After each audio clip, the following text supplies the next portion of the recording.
Hey yo, welcome back to my channel.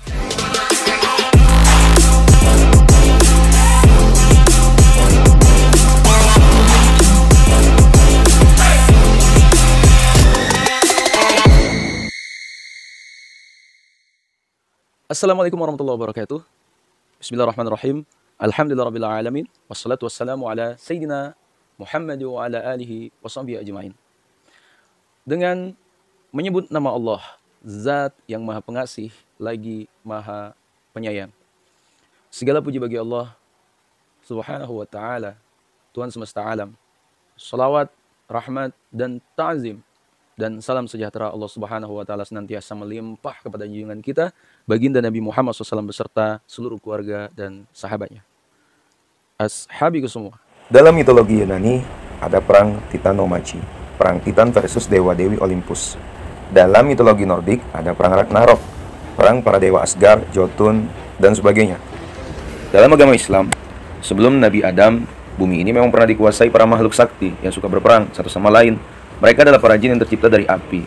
Perang para jin itu disebut perang Banul Jan. Sekilas tentang Titanomachi. Dalam mitologi Yunani ada Titan dan ada dewa-dewi.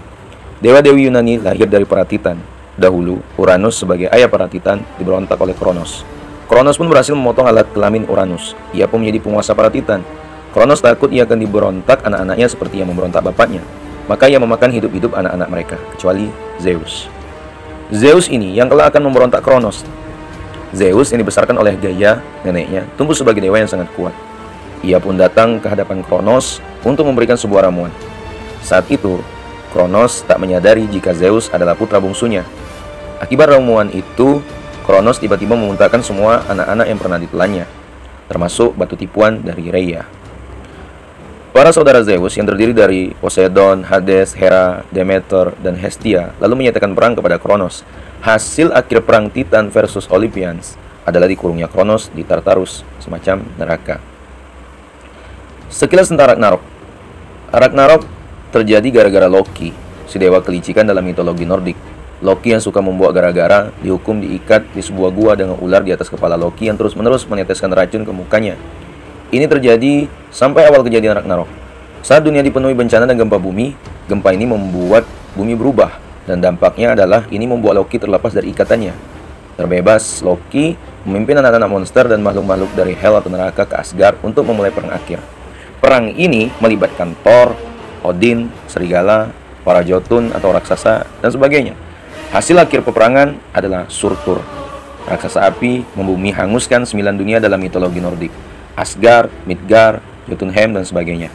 Dewa Enherjar, dwarf, elf, raksasa, monster, makhluk kegelapan, burung, dan binatang lainnya mati. Segalanya menjadi gelap dan bumi tenggelam dalam laut. Ragnarok mengakhiri segalanya. Sekilas tentang perang Banul Jan. Islam tidak mempercayai adanya dewa-dewa. Namun dalam akidah Islam ada makhluk gaib yang pernah menguasai bumi. Mereka adalah jin. Jin tercipta dari api. Ia diamanahi untuk menjadi pemimpin di muka bumi sebelum Adam. Akan tetapi, selama 2000 tahun mereka hidup di bumi, Banul Jan, anak-anak jin membuat kerusakan, saling berperang satu sama lain. Hanya sedikit jin yang taat beribadah kepada Allah. Ada jin paling soleh bernama Azazil. Ia terkenal ibadahnya sampai ke langit. Di langit pertama sampai ke-7, ia mempunyai julukan-julukan indah. Lalu ia diangkat Allah setara dengan para malaikat. Ia dapat memasuki majelis di surga bersama para malaikat. Namun sayang, mereka saling berperang satu sama lain. Yang kuat menindas kaum yang lemah, hingga bumi ini menjadi hancur lebur karena peperangan para jin. Melihat bumi yang penuh kerusakan, Allah mengutus tentara langit yang terdiri dari malaikat.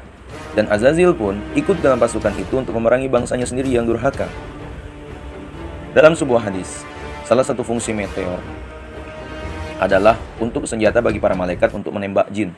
Kemungkinan di zaman dulu para malaikat dan Azazil juga menggunakan meteor untuk memusnahkan para jin yang durhaka.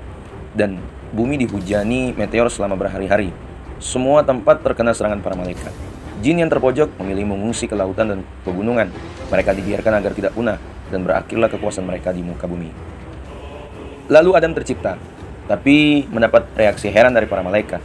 Pasalnya, manusia juga makhluk yang suka merusak, sebagaimana jin, walaupun efek kerusakan lebih kecil dibanding jin. Malaikat dan Azazil diperintahkan untuk sujud sebagai pengakuan eksistensi manusia. Namun Azazil tahu makhluk ini lemah dan punya potensi merusak juga.